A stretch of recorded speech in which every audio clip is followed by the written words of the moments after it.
Cite this gentleman in contempt, Your Honor, sa pagsisinungaling. Having said that, ano sa palagay mo, pasado ka o hindi? Hulaan mo. Ako po'y nagsasabi ng totoo. Hindi nga, ang tanong ko lang, sa palagay mo, ikaw ba'y pumasa o bumagsak? Yun lang sagutin mo. Basta po ang sa akin. Hindi nga, sagutin mo lang sa palagay mo, anong feeling mo? Feeling mo ba ikaw ay pumasa o bumagsak? Opo, pumasa po. Pumasa. Tulfo, matanong ko lang with your indulgence. Noong po kayo ay sumailalim sa lie detector test, kasama po yung inyong mga abogado? Wala po, si Attorney Mortel lang po ang nandoon. Attorney Mortel. Opo. So, wala yung abogado nyo sa loob? Wala po, Your Honor, Mr. Chair. Okay.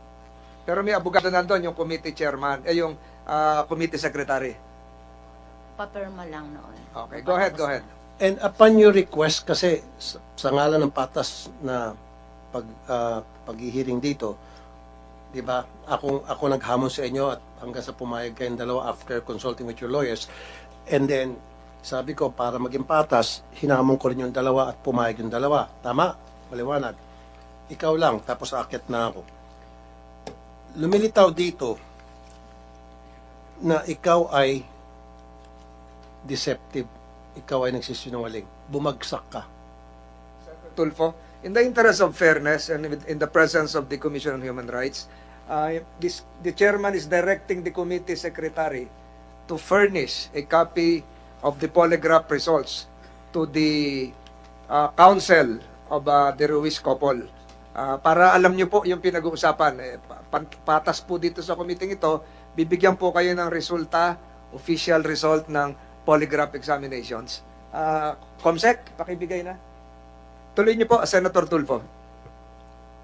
So, yun sinasabi kanina, nung pagpasok ko rito, ang dami tayong mga witnesses, ang dami natin pinag-usapan, pag ilang araw natin hearing, ang bottom line dito is, kung ikaw ba ay sinungaling o hindi.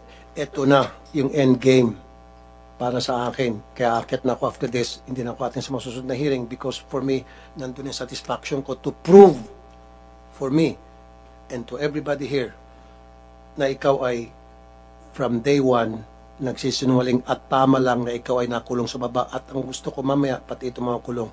So ito magpapatunay na ikaw ay nagsisinungaling. Period. Nakwento ko na, dagdag ulit, medyo backtrack ulit. Sinabi ko lang kanina, Mr. Chair, meron ako isang case na nasolve ko, massacre ng isang family ng dahil sa lie detector test.